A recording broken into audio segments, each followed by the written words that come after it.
Hello,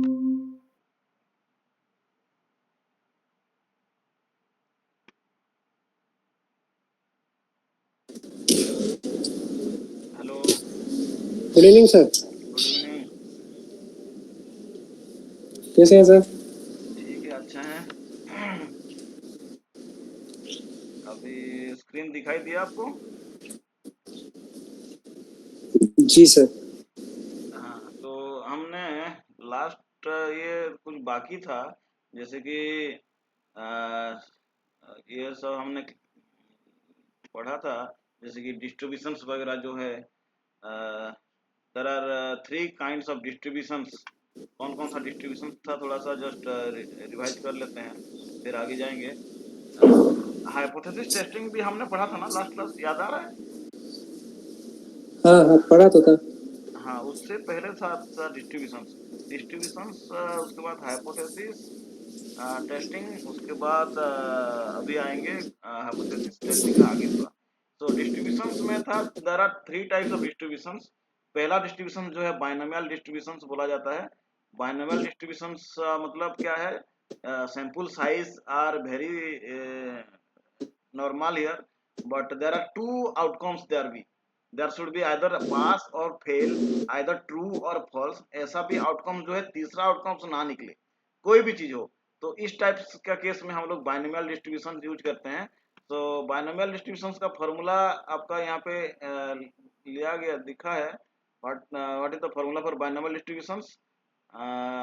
formula is here, यहाँ पे है, ये जो बॉक्स के अंदर है ये binomial distribution formula. P R equal to N C R Q N minus R and PR. That is P and Q are the probability of success and probability of failure. P equal to probability of success in a trial, और Q means probability of failure उसको बोल सकते हैं। तो success और failure और पास और fail दोनों क्या है, आपस में कॉन्ट्राडिक्टरी है, मतलब वाइस वर्सा है।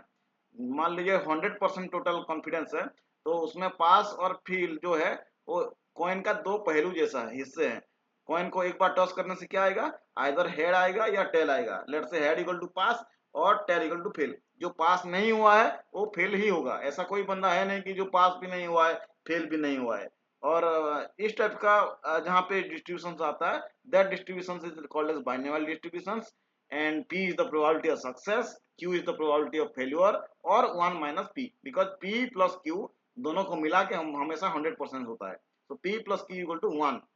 Here n is the number of trials, means जितने बार हम ट्रायल करेंगे। so और that is also called as the sample size, ये सैंपल साइज बोला जाता है। और number of trials, r is the number of success in n trials, जितने बार हम सैंपल लेंगे और जितना ट्रायल लेंगे कितने बार उसमें सक्सेस होने का चांसेस है, तो उसको फाइंड आउट करना है, that is r। so the formula is PR n CR n minus r p to the power r। तो this is just binomial distributions. मान लो शॉर्ट नोट्स आएगा तो ये फॉर्मूला जो बॉक्स के अंदर है इसको आपको लिखना है और कुछ नहीं। देन आते हैं, छोटा छोटा फॉर्मूला यहाँ पे है कुछ कुछ, जैसे कि what is the formula for standard deviation, that is N P Q. Mean का फॉर्मूला क्या है, N P. So this is the small formula जो रेड बॉक्स के अंदर लिखा हुआ है। ये दोनों इक्वेशंस हम लोग कभी कभी यूज करते हैं। so this is the small formula for binomial distributions, because P and Q are the major quantity or mostly favorable things in the binomial distribution। आपको P and Q दोनों नहीं मिलेगा। Let's say P equal to 0.7 दिया गया है, then what is Q? P equal to 0.7 means probability of success 0.7। what is Q? 1 minus 0.7, that is 0.3 होगा ही होगा। if P equal to 0.5, then Q equal to 0.5, because 1 minus 0.5 equal to 0.5। For example coin को toss करने पे P equal to Q होता है, because either head होगा और tell होगा, दोनों का बीच का कोई नहीं होता है। So that is the special case where P equal to also Q and Q equal to also 0.5। next distribution is called as Poisson distributions, and in this case Poisson distributions who is just higher versions of these binomial distributions। here we can use these distributions in a small scale sample size, and with sample size is less than 30, then we that is used in called binomial, in place of binomial distribution we are using Poisson distributions। here in this case also you can see the formula, poisson distribution का formula क्या है, ये जो bracket के अंदर है, here poisson distributions there may be more chances than two outcomes. ऐसा भी कुछ कुछ केस होता है जो सक्सेस और फेल्योर के बजाय उसको छोड़ के बाकी बहुत सारे चांसेस हो सकते हैं। In that case, what is the questions are calculating और in your research you are find out what is the probability of getting a particular value in a particular series. ऐसे क्वेश्चन आएगा, मान लीजिए success और failure का यहाँ पे chance नहीं है, यहाँ पे दूसरा कुछ क्वेश्चन आ सकता है, but the sample size is limited. In that such case, we are using the Poisson distributions, that is PR equal to e to the power minus m, m to the power r by r factorial, where r equal to natural numbers जो भी है 0 1 2 through start होकर infinity तक जाता है। E is the universal constant, that is exponential constant, वो constant है 2.7183।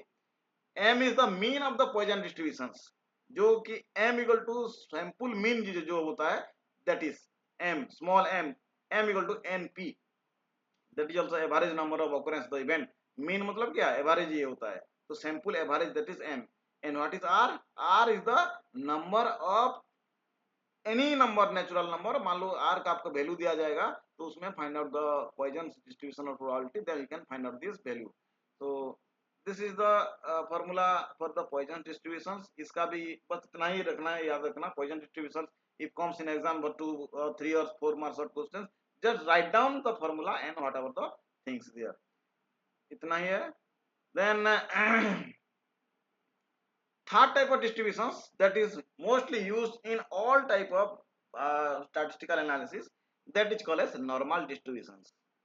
जो बाइनोमियल डिस्ट्रीब्यूशंस और poisson distributions both are in limiting cases, छोटा छोटा केस होगा तो वहां पे यूज होता है, but rest of all cases, all statistical analysis, we are using normal distributions. Normal distribution ही यूज किया जाता है। आपका किसी भी एक्सपेरिमेंट करो, कोई भी स्टैटिस्टिकल एनालिसिस करो, सब में नॉर्मल डिस्ट्रीब्यूशन यूज होता है। What is the normal distributions? Normal distributions is other called as normal probability distributions, or whenever the sample size is large or whenever the sample size is greater than 30, we have just use this normal distribution। normal मतलब normal चीज, जहां कुछ भी distribution, कोई special case नहीं है, कोई भी क्लॉज नहीं है, तो क्या डिस्ट्रीब्यूशन होगा, नॉर्मल डिस्ट्रीब्यूशन यूज होगा। so let's see how the normal distribution formula is looks like। the normal distribution formula also you have to remember the formula px equal to 1 by sigma 2 pi e to the power minus x minus mu by 2 sigma square। ये जो है, this is the only formula for the normal distribution where x is the value of the continuous random variable। यहाँ पे x जो है that is continuous random variable और data, mu is the normal random variable, that is mu equal to mean of this normal distribution, e equal to constant जो कि 2.7183 constant है, pi equal to constant 3.1416, and the sigma is the standard deviations। here sigma is the standard deviations, and here the mu, small mu equal to the mean or the sample mean which going to be tested। Questions में आपको मिलेगा तो कोई sample mean दिया होगा तो उसको आपको टेस्ट करना है, तो tested mean equal to mu. so if there is a short notes of normal distribution, write down this formula only, और कुछ नहीं। here we are using a definite case of the called z distributions। for the normal distributions we are calculating the special value of z, यहाँ पे उसको बोलते हैं z corp और z value। so see here z value क्या होता है, तो z equal to x minus x bar by sigma। what is x minus x bar? that is the deviations। x equal to data, x bar equal to what is the x bar? x bar is the mean of the total populations। तो जो average value रहेगा उससे minus करना है हर एक data का, और उसके बाद नीचे स्टैंडर्ड डेविएशन के बाद डिवाइड करेंगे, तो that value is called as Z. And the z value can be useful for predicting or the finding the probability of a particular variables in the normal distributed curve। so how this normal distributed curve look like? see here, this is the, please remember this normal distribution curve, जो it is a pure bell shaped, पूरा दोनों side में जो है equally distributed होता है। this middle one is x bar, तो बीच में जो हाईएस्ट पॉइंट है that is the mean point। तो लेफ्ट साइड में जितना है उसका राइट साइड में उतना ही है, तो दोनों क्या हुआ, इक्वल टू ईच अदर। तो टोटल वैल्यू 1 होगा तो लेफ्ट साइड में 0.5 है एंड राइट साइड में भी 0.5 है। so what is the value here, how we can consider the normal distribution and which extent, because this x curve and this x axis does not meet, it is indefinitely छोटे छोटे लंबे होते जाएगा। Because see here दोनों side में plus minus 1 sigma, that is x bar plus sigma and x bar minus sigma. What is the value of area coverage? The area coverage is 68.27%. Then x minus 2 sigma, x plus 2 sigma. The area coverage is 95.45%. And the most area that is covered, that is 99.73 area, that is x plus minus 3 sigma. उसके बाद फिर भी this is not 100% नहीं हो रहा है, 99.73 हो रहा है। बट द जो बाकी जो रेस्ट रह गया 0.33 जो परसेंट रह गया लास्ट में 39% जो रह गया, that is the outside of this normal curve, just we are excluding that data. तो जो डाटा वहां पे मिलेगा उसको हम लोग को यूज नहीं करना है। so up to x plus minus 3 sigma ये डाटा यूज करना है। so this is the normal distributed curve and all of the data or the statistical works that are using nowadays days are purely normal curve, सारे normal curve ही use होता है हम लोग जितना भी अभी तक statistical analysis करते हैं। so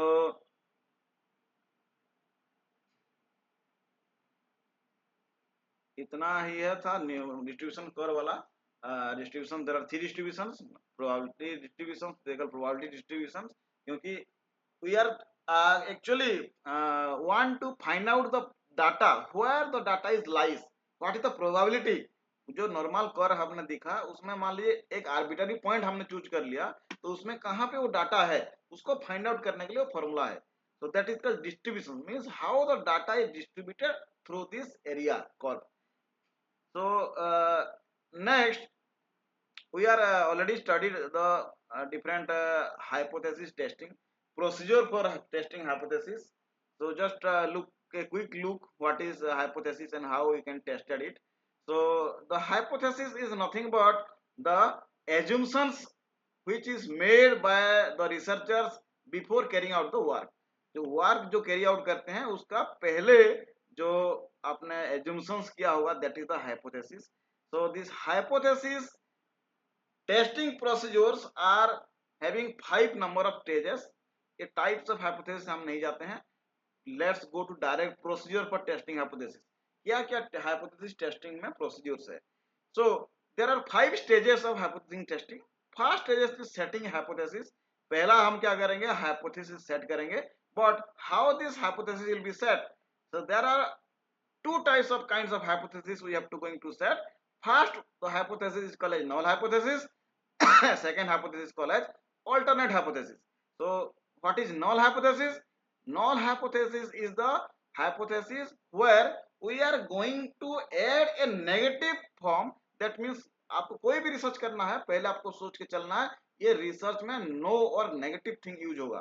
for example there is no effect on a campaign of the public awareness। see here the examples, there is no effect on the campaign of the public awareness। आपको कोई research कर रहा है कोई examiner कि ठीक है कोई अवेयरनेस कैंपेन करेंगे, कोई ड्रामा करेंगे, उसके बाद एनवायरमेंट अवेयरनेस फैलेगा दुनिया में, उसके बाद जो क्या बोलते हैं क्लाइमेट चेंज इफेक्ट होगा या डिफोरेस्टेशन कम हो जाएगा, इसको सोच के हम लोग क्या करेंगे कोई अवेयरनेस कैंपेन करेंगे। तो ये अवेयरनेस कैंपेन का क्या इफेक्ट आएगा 5 साल के बाद, ये हम रिसर्च कर रहे हैं लेट्स से। तो 5 साल से पहले जब हम अवेयरनेस कैंपेन के लिए रिसर्च करते हैं तभी हम लोग ये हाइपोथेसिस करते हैं, वो then hypothesis is called as null hypothesis. तो उसमें हम नेगेटिविटी पहले लेते हैं, क्या लेंगे, ये कोई अवेयरनेस प्रोग्राम का कुछ भी रिजल्ट नहीं आने वाला, कुछ इफेक्ट नहीं होने वाला। तो ये हम लोग लेके सोचते हैं and that type of hypothesis called as null hypothesis where we are always thinking is a negative term or negative form, and that is called as the null hypothesis, and that is denoted as H0, that is null hypothesis। and this H0 null hypothesis, there are some more examples here। the extra coaching classes has not benefited the student। कोई student है आपका, उसको क्या करना है, college में जो class हो रहा है उसको छोड़ के एक्स्ट्रा कोचिंग क्लास 2000 रुपया पैसे कुछ खर्चा करे कोचिंग में आप लोग दे रहे हो क्योंकि वो आईआईटी जेई क्रैक कर ले, कुछ भी कर ले या अच्छे मार्क लाए, but what are the result after spending so much जो मनी एक्स्ट्रा कोचिंग करने के क्या रिजल्ट है, ये हमको रिसर्च करना है। बहुत सारे स्टूडेंट पढ़ रहे हैं, तो हमको हाइपोथेसिस का सोचना क्या है, कोई फायदा नहीं है हाइपोथेसिस स्टूडेंट को एक्स्ट्रा कोचिंग करने के लिए, ये बात हम लोग सोचना है। और that is the first negative thoughts comes in your mind and that is called null hypothesis. भले ही वो रिजल्ट वो सही हो गलत हो बाद में आएंगे, पहले हमको ये सोच के चलना है कि इसका कोई रिजल्ट फायदा नहीं है, no. so that is the null hypothesis. Similarly, or examples, the drug has under experimentation and not effective in carrier in malaria. Malaria बहुत जोर से फैला रहा है, फॉर एग्जाम्पल मलेरिया पे यहाँ पे कोरोना हम मान लेते हैं, कोई कोरोना स्प्रेड हुआ तो उसी टाइम पे क्या हुआ, पतंजलि ने एक कोरोना का ड्रग्स निकाल दिया, मेडिसिन निकाल दिया, तो या कोई भी कंपनी ने मेडिसिन निकाला, तो मेडिसिन का क्या इफेक्ट आएगा कोरोना में, वो इफेक्टिव होगा कि नहीं होगा, उसको सोचने के लिए, उसको रिजल्ट करने के लिए, रिसर्च करने के लिए बहुत टाइम लगेगा। बट वी आर थिंकिंग और proposing a hypothesis as a null hypothesis, क्या बोलेंगे, ये मेडिसिन कुछ काम नहीं करने वाला है कोरोना में, ऐसे सोच के हम चलेंगे, so that is the null hypothesis. After that we are going to test whether it is true or false. हम लोग पहले ना सोच कर चलेंगे, फिर बाद में हम लोग टेस्ट करेंगे, रिसर्च करेंगे, बाद में हम लोग रीवेरीफाई करेंगे कि जो हम लोग जो हाइपोथेसिस हमने लिया था, that knoll hypothesis, weather it is true और फॉल्स। ट्रू हो गया तो आपका हाइपोथेसिस ट्रू हो गया, मेडिसिन काम नहीं किया, और फॉल्स हो गया उसका मतलब अब मेडिसिन काम कर रहा है, ये हमको रिजल्ट में हम लोग डिफाइन करेंगे। Whatever we are thinking hypothesis, that is not the result. We are taking some hypothesis in order to just simplify our research. जो रिसर्च है उसको सिंप्लीफाई करने के लिए यहाँ पर हाइपोथेसिस हम लोग लेते हैं, ये just as thinking, not the result और not it effect our drugs capacity, वो ड्रग का कैपेसिटी में इसका इफेक्ट आएगा ऐसा नहीं है कि कोई भी जो भी है जो होना वाला तो वो होगा ही, तो उसको हम लोग बाद में टेस्ट करेंगे whether it will be true और false, that is the hypothesis testing procedure बोला जाता है। तो अभी हम लोग के लिए सोच के चलेंगे कि ये कुछ काम नहीं करने वाला। Another examples here, there is no significant difference between the variations of data of the two samples. दो सैंपल्स है, दो क्लास है, क्लास ए क्लास बी, दोनों क्लास में हम लोग को रिसर्च करना है, ये बात करना है कि कौन सा क्लास अच्छा परफॉर्म कर रहा है। तो इसका रिसर्च करने के लिए हम लोग क्या, हम लोग देखेंगे, उनको एग्जाम लेंगे, उसका मार्क देखेंगे, कौन सा ज्यादा परसेंटेज लाया है, वो तो बाद में, पहले हम क्या सोचेंगे, there is no significant difference, दोनों में कोई अच्छा नहीं है, ऐसा सोचेंगे, so that is the null hypothesis. So that is the null hypothesis. So next, what is the alternate hypothesis? null hypothesis को मान लो false हो जाता है, तो automatically that another hypothesis that is called alternate hypothesis. So null hypothesis का जो नहीं बोलते हैं लेकिन indirectly हो जाता है, that is alternate hypothesis. For examples here, whatever we are thinking as not hold true, then obviously another hypothesis that is called alternate hypothesis. सही एग्जाम्पल्स यहाँ पे देखेंगे तो यहाँ पे क्या होगा, तो extra coaching has benefited the student, हम लोग पहले क्या देखा था कि कोचिंग क्लासेस कुछ बेनिफिट नहीं है ऐसा सोचे थे, but that is not hypothesis. तो next alternate hypothesis is coaching class as obviously है बेनिफिट द स्टूडेंट, उसको आईआईटी या मेडिकल एंट्रेंस मिल गया उसके बाद, तो हम लोग ये हम बोल सकते हैं, but we can also define that our null hypothesis is going to be rejected. Second is the drug used is effective to curing malaria. हम लोग क्या सोचा था वहां पे, कोरोना में जो ड्रग है उसको इफेक्टिव नहीं हो, कुछ इफेक्ट काम का नहीं है, but after testing we are founding that the corona medicine has effected to the drug. फिर क्या होगा, हम मास डिस्ट्रीब्यूशन चालू करेंगे और उसको अप्रूव कर देंगे सक्सेस के होने के बाद। So that is called alternate hypothesis. So next question जो है, there is significant difference between the data of the two samples. जैसे कि थर्ड एग्जांपल हमने लिया था, क्लास ए और क्लास बी दोनों में कुछ भी सिग्निफिकेंट डिफरेंस नहीं है, दोनों इक्वल जा रहे हैं, एवरेज चल रहा है, but if there is found after testing the result देख नहीं क्लास ए अच्छा परफॉर्म कर रहा है as compare to class B, this is our main result.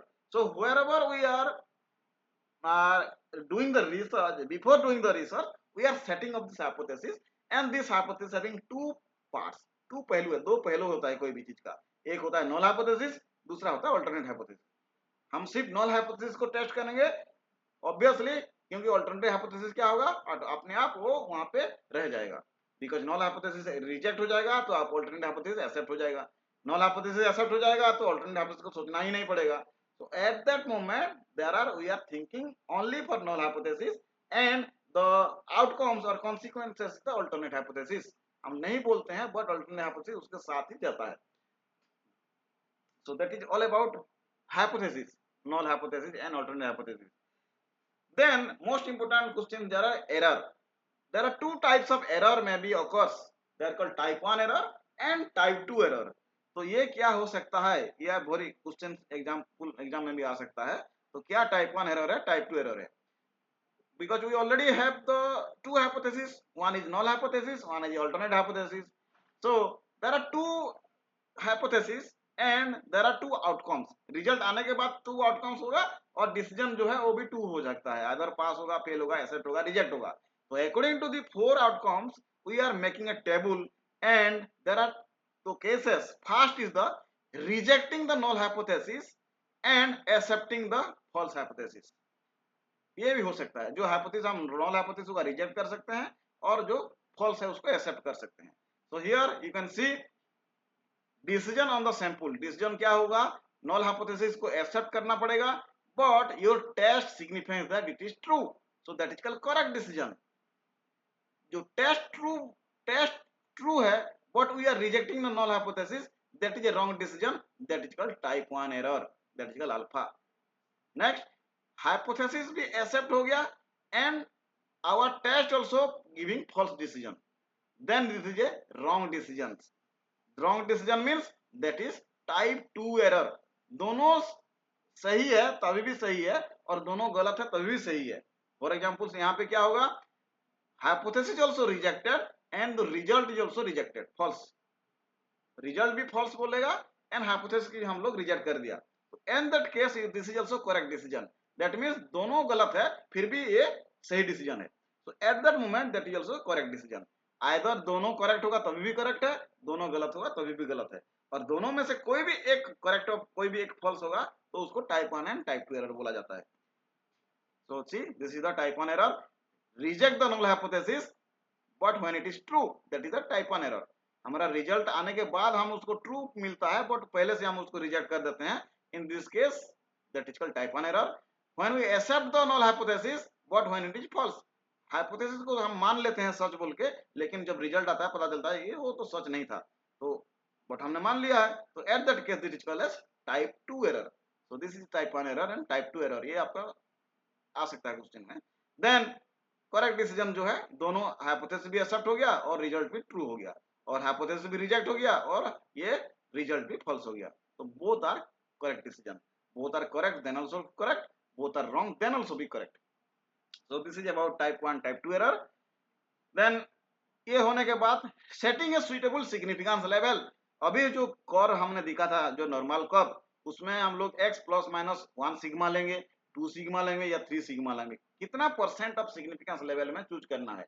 Normally we are taking 95 confidence level. 95 confidence level लेते हैं और 5% जो है लेवल को हम लोग डिसकार्ड कर देते हैं. तो नॉर्मली 95 पे चल जाता है. So that is called significant level. Then setting a test criteria. कौन सा टेस्ट हम लोग करेंगे, अभी हम लोग आएंगे. There are different types of test, T test, Z test, F test, chi square test. तो ये टेस्ट हम लोग करना पड़ेगा बाद में, and that test should be verify with your hypothesis. उसके बाद हमको पता चलेगा कि कौन सा ये ट्रू है फॉल्स है. तो ये टेस्ट करने का मेथड्स है ये सारे. तो ये सारे हम लोग आएंगे. After the testing we are getting competitions. Competition मतलब calculate we are calculating whether the test is applying or not, then make a decision. So last में हम लोग डिसीजन लेंगे whether our hypothesis is accept or reject and what is the total conclusions. जो research का conclusion क्या है उसको बाद में हम लोग करेंगे. So this is all about hypothesis testing. So next part जो रह गया था that is the test procedure. कौन कौन सा टेस्ट है and what are the procedures. So there are normally 3 kinds of tests are there. So कौन सा टेस्ट है, 3 kinds of test. Let's say we are start the test. First test that is called T test. देखिए यहाँ पे T test होगा. T test that is called student T distribution test. मैंने आपको इसमें व्हाट्सएप में फोटो भेज भी दिया हुआ है, इसमें होगा, अब देख लेना, ये वाला भी भेज दूंगा. So this student t test and the student t distribution test was first done by the W.S. Gossett in 1900, and it was not given permission to publish this in this own name. So this adopted pet name student t test. ये पहला जो research student T test के बारे में कौन बताया था, जो साइंटिस्ट बताए थे, वो तो अपने ही इन्वेंशंस को अपने स्टूडेंट के नाम पे कर दिया। That's why it is student T test बोला जाता है। टी टेस्ट नाम है उसका, बहुत अपना जो फाइंडिंग स्टूडेंट का नाम पे कर दिया तो उसको स्टूडेंट टी टेस्ट बोला जाता है। तो T distribution used when the sample size is 30 और लेस देन, जैसे कि हम लोग को पॉइजन डिस्ट्रीब्यूशन से नॉर्मल डिस्ट्रीब्यूशन में लेस देन 30 होता है तभी यूज होता है। So in that case also T distribution used when the sample size is less than 30, means n equal to less than 30. So this is the formula, t equal to x bar minus mu by s into root over of n, where s equal to the standard deviations we can call as summation of x minus x bar whole square by n minus 1 root over. Just write down this if you are in questions forms. यहाँ पे आपको problematic नहीं आएगा, यही आएगा कि what is student distributions। तो आपको क्या करना है, उसके बारे में थोड़ा सा सेंटेंस लेना है, कहाँ यूज होता है, उसके बाद ये फॉर्मूला लिखना है बस, और कुछ नहीं। So what is the formula, x bar equal to mean of the population, mu equal to mean of the sample, s equal to standard deviation जो का फॉर्मूला है ये, and n is the sample size. So where n minus 1 जो नीचे n minus 1 है, this n minus 1 is the called as degree of freedom। Degree of freedom, sample size से एक minus कर देते हैं तो उसको डिग्री ऑफ फ्रीडम बोला जाता है। तो प्रॉपर्टीज कहाँ कहाँ पे यूज होता है, कैसे यूज होता है, T distribution ranges from minus infinity two plus infinity, दोनों साइड में जा सकता है। जैसे कि नॉर्मल कर्व हमने देखा था, ये वाला कर्व था ना दियर, ये प्लस में भी इन्फिनिटी जाता है, माइनस में इन्फिनिटी जाता है, क्योंकि this X curve X is does not meet the curve, ये दोनों लगभग क्लोज हो जाता है, लेकिन इसमें क्या होता है, मीट नहीं करता है। Like standard normal distributions, the t distribution is symmetrical and has a mean at 0। यहाँ पे मीन 0 होता है और दोनों भी नॉर्मल डिस्ट्रीब्यूशन की तरह भी मिरर इमेजेस है दोनों साइड में। Variance of T distribution is greater than 1। हमेशा क्या होगा, टी डिस्ट्रीब्यूशन जो वेरिएंस होगा स्क्वायर रूट होगा वो हमेशा एक से ज्यादा होगा। So that is the properties. कहाँ पे यूज होता है, application to test the significance of mean of a random sample, testing difference between the means of the two samples for independent samples, testing significance of the one observable correlations and coefficients। जो जहाँ पे sample size छोटा रहेगा आप वहीं पे ये कुछ को यूज कर सकते हो। whether the t distributions are saying that the testing the hypothesis, कौन सा hypothesis, obviously the null hypothesis। जो null hypothesis हमने रिजेक्ट किया था, null hypothesis ट्रू है या फॉल्स है, इसको टेस्ट करने के लिए हमको यूज करा जाता है। so this t distributions also significantly say that whether it is true or hypothesis true or false। if the calculated t, there are two t are there, जो t distribution होगा उसमें एक होगा tabulated t value, एक होता है calculated t value for a particular significance level। जो calculated table value जो होता है वो स्टैंडर्ड वैल्यू से मान लीजिए ज्यादा हो जाएगा तो we are rejecting the null hypothesis, और कम हो जाएगा तो we are accepting the null hypothesis।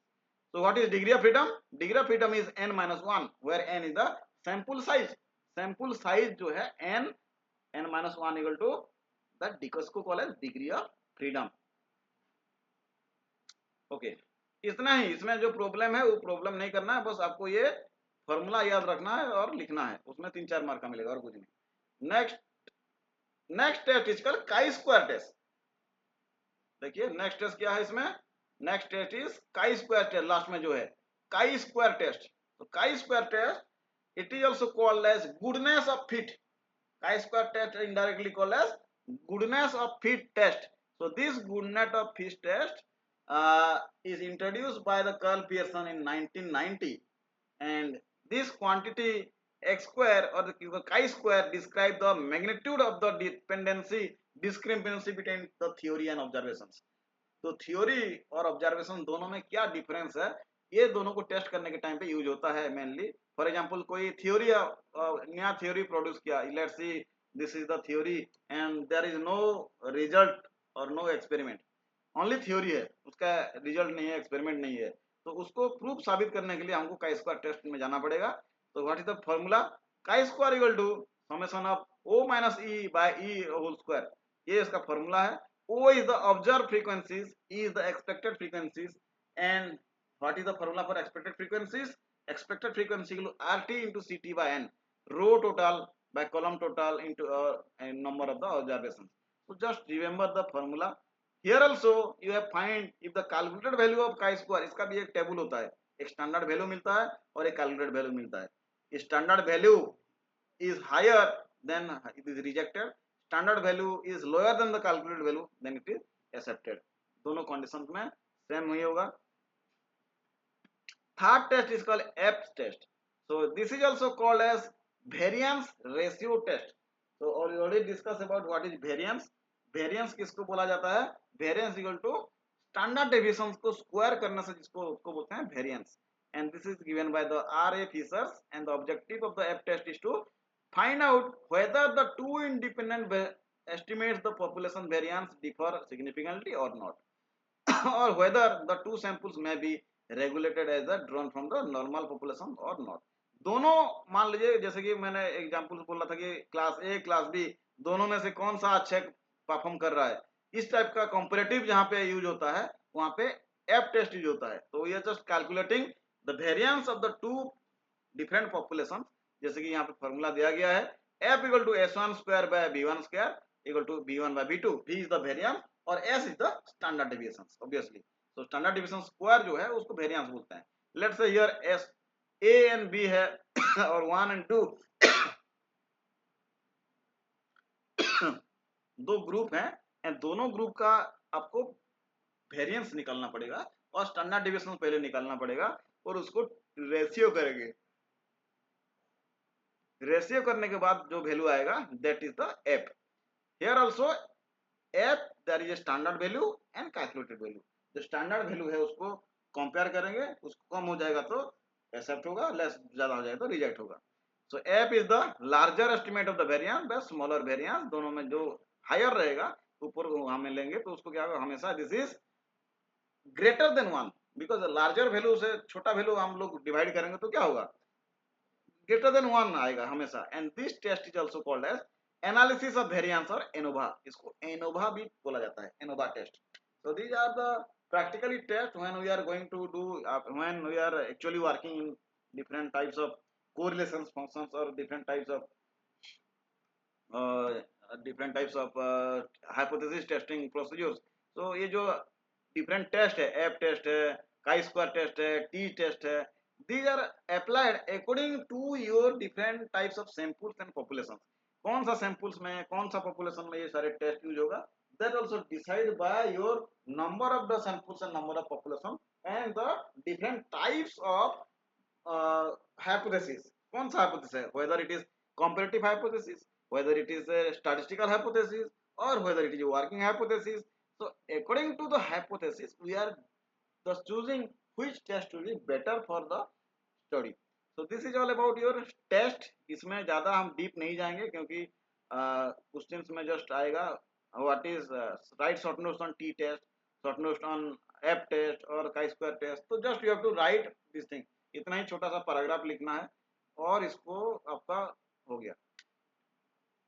So this is all about your test procedure or testing hypothesis testing procedure or that is T test, chi-square test and F test. तीनों test में से आएगा questions. जैसे कि तीनों distributions था, binomial distribution, Poisson distribution, normal distribution. बस formula याद करना है और उसमें जो जो वैल्यू जो है उसको लिखना है. एंड ऑब्वियसली उसके पहले जो मेजर्स से central tendency and that is also comes in your exam.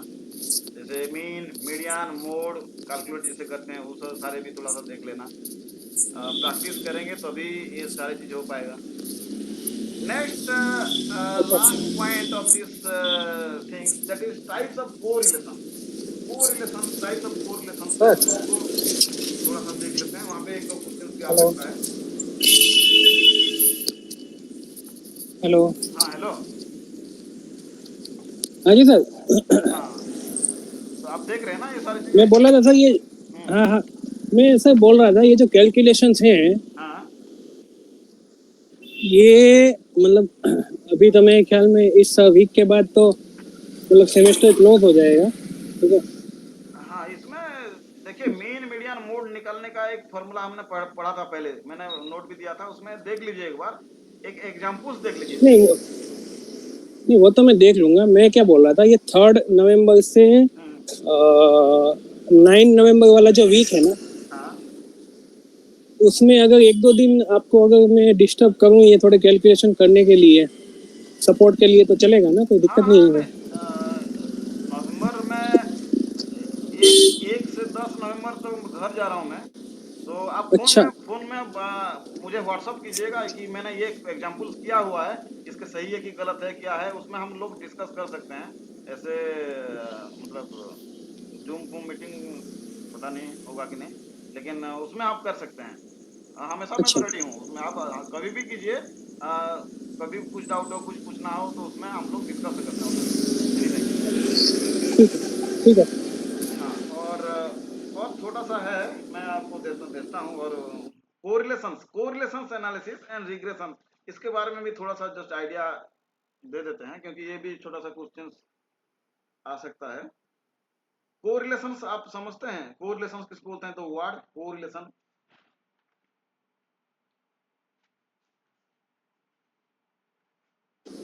Correlation, something like symbiosis relation. हाँ हाँ, वही वही।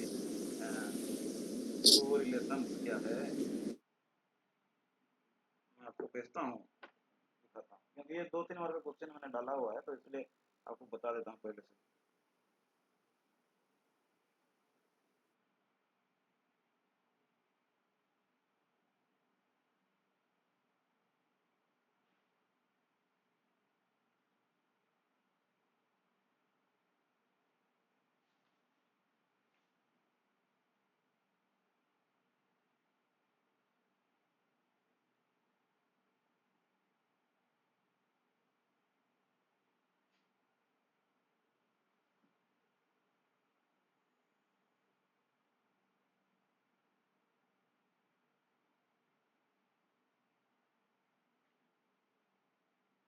ये जो भेज रहा हूँ जस्ट बताने के लिए।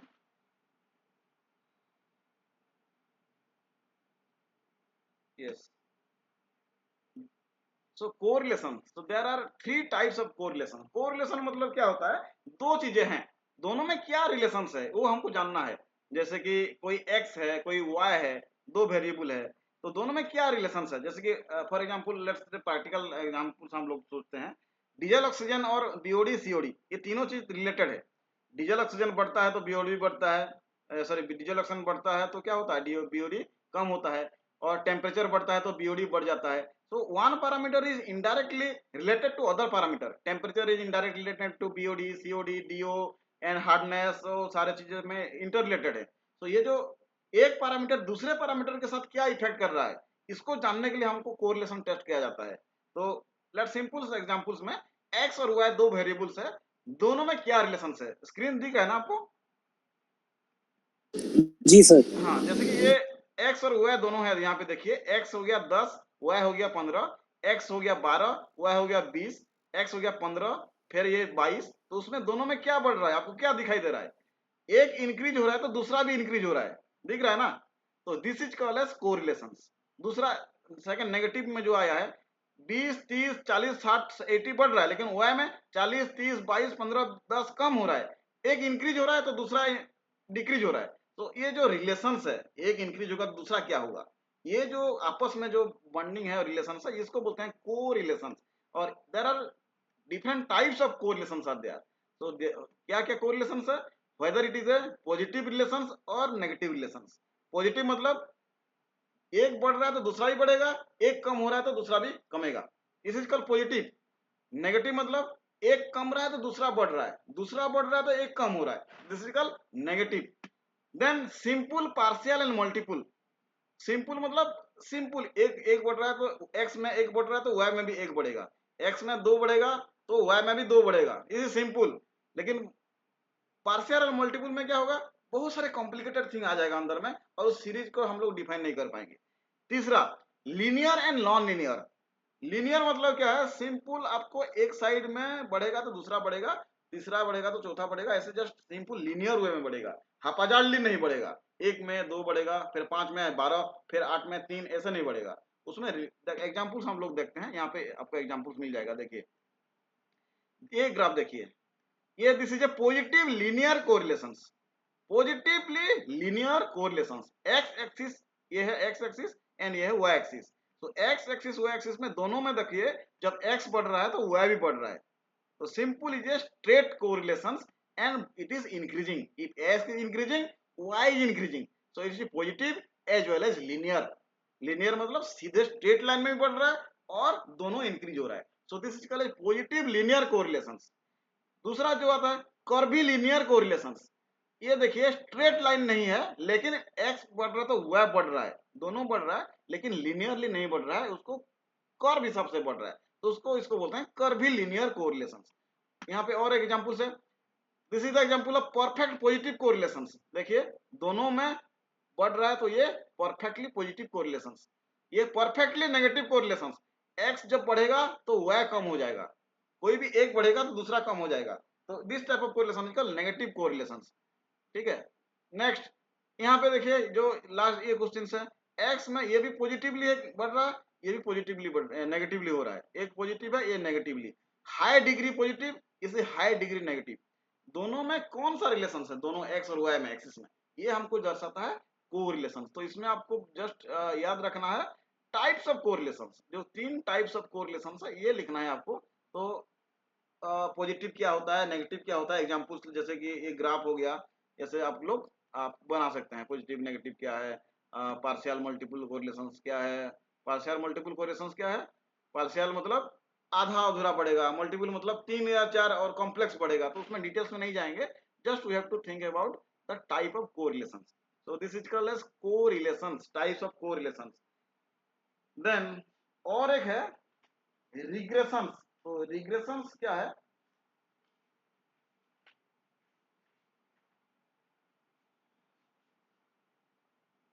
एक एग्जांपल्स बस देता हूँ, उतना डिटेल्स में नहीं जाना इसमें क्योंकि आपका कोर्स में डिटेल्स में है नहीं।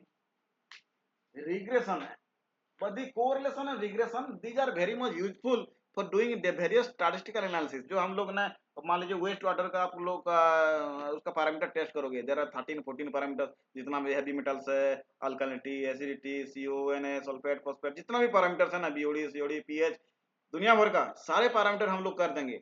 लेकिन एक पैरामीटर का दूसरा पैरामीटर में क्या इफेक्ट आएगा उसको टेस्ट करने के लिए कोरिलेशन एनालिसिस तो जरूरी है, तो ये करना पड़ेगा। बट ये मैनुअली नहीं करना पड़ेगा, जो हम लोग करेंगे तो क्या होगा, वो उसका एक्सेल करेंगे या कोई भी स्टैटिस्टिकल सॉफ्टवेयर यूज करेंगे तो उसमें वो डायरेक्टली आपको फॉर्मूला पुट करना है और डायरेक्ट वहां पे रिजल्ट आ जाएगा। You have to just do the analysis part, but behind that theory क्या है उसको जानना पड़ेगा। मान लीजिए कोई ग्राफ बनाया टेम्परेचर और DO का, तो दोनों में पॉजिटिवली इंक्रीज हो रहा है, तो वहां पे आप डिस्क्राइब कैसे करोगे, हम लोग ये लिख सकते हैं the diesel oxygen is increasing when the temperature is decreasing, and so there is a positively linearly correlation between the diesel oxygen and DO. The implies it is very good for having water quality at that lower temperature। ये जो sentence है, ये सारे discussions है, ये यहाँ से आता है। तो regressions is another kind of or this is the actually correlations analysis or the regression analysis। इसमें क्या होता है, we are just calculating different types of equations। और यहाँ पे एग्जांपल्स में बताता हूँ।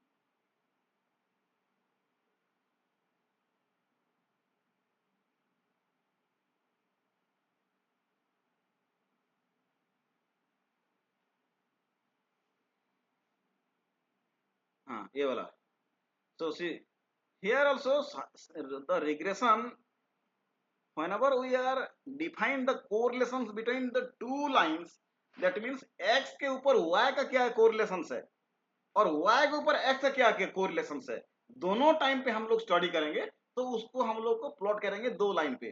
पहले कोरिलेशंस में हम क्या करते थे, सिर्फ x का y में हम लोग टेस्ट करते थे, ये पॉजिटिवली नेगेटिवली क्या है। But when we are testing in vice versa, x के साथ y में क्या है और y के साथ x में क्या है, तो दोनों का क्या होगा, एक दो लाइन बनेगा और दोनों लाइन को बोलते हैं लाइन्स ऑफ रिग्रेशंस। तो ये कितना इफेक्टिव है और दोनों पॉइंट्स कहां से कितना दूर जाता है इसको टेस्ट करना है, तो that is called regressions. Similarly यहाँ पे इक्वेशंस हो गया, जो रिग्रेशन लाइंस है, the regression lines are how much far away from the data points, जो डाटा पॉइंट्स है उसमें कितना दूर है उसको हम लोग एनालिसिस करेंगे, and that is in the form of equations, regression equation, that is x equal to a plus B Y. एक x और y में क्या उसका देखिए x equal to a plus B Y जो है, this is the line of the straight line, x और y दोनों को मिला के एक इक्वेशन हम लोग क्रिएट करेंगे, that simplify define the correlation between x and y and y on x, दोनों वाइस वर्सा के ये इक्वेशन लाइन डिफाइन करेगा, that is called regressions equations. Whenever देखिए आप कोई किसी किसी में मिलेगा आपको कोरिलेशन कोफिशिएंट, रिग्रेशन कोफिशिएंट, तो उसमें पेपर पर आप पढ़ेंगे तो उसमें ऐसे डिफाइन करेंगे, ग्राफ बनाएगा और उसमें वैल्यू ऑफ आर दिया होता है, R equal to 0.999, R equal to 1.78, ऐसा कुछ होता, तो ये जो वैल्यू है आर और कहीं के भी आर स्क्वायर होता है, so that value significance define the regression and coefficient, correlation coefficient, जो आर जितना भी वैल्यू 1 के पास जाएगा that is very much related, R का वैल्यू जितना भी दूर जाएगा वन से, दे आर नॉट रिलेटेड। तो ये आपका कोरिलेशन एंड रिग्रेशन डिफाइन करने के लिए होता है, so just remember the correlations and what is regression और types of correlations। so इतना ही इसमें कोरिलेशन रिग्रेशन में डिटेल्स हम लोग नहीं जाएंगे। और ओके सर। इसमें ये वाला स्लाइड्स इसको पायलट स्टडी भी तो हमने कंप्लीट किया था ना। जी सर। हाँ तो ये जो इसको मैं आपको दे देता हूँ, जो ठीक है मेरा सर। नोट्स है, क्योंकि ये क्वेश्चंस में कभी कभी आएगा, कहाँ है,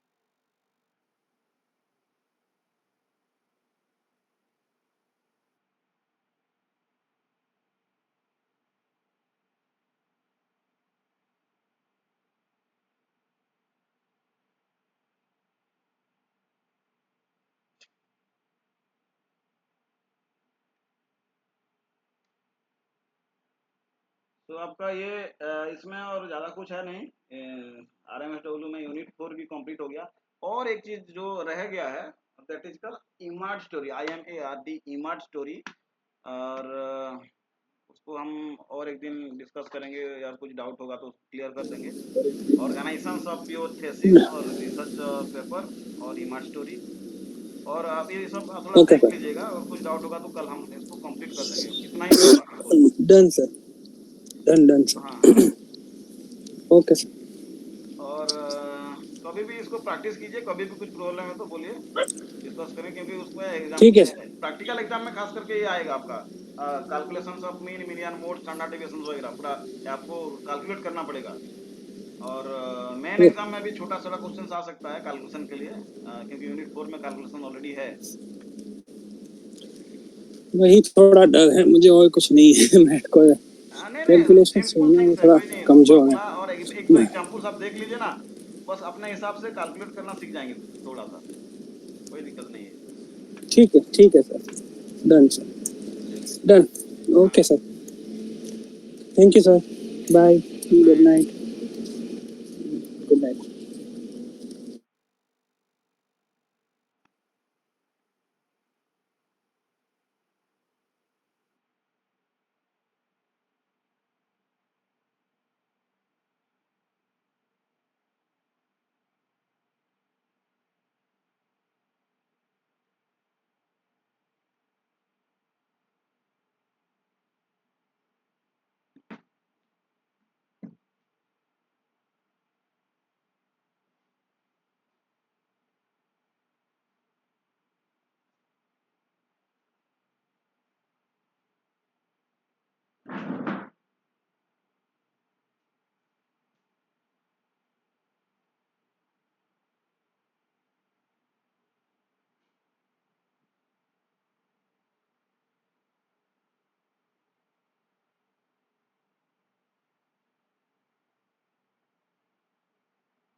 collect it yourself. The second type of error bar comes from standard errors. These tell you how the mean is distributed, not just the data, but the means, which sounds crazy, but it'll become clear once I draw some pictures. The third common type of error bar are confidence intervals, and these are related to standard errors.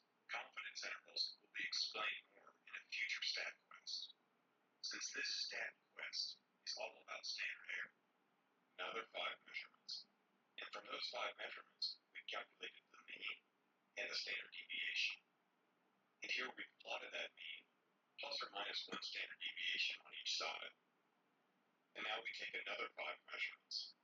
This is the first sample where one of the measurements is relatively extreme.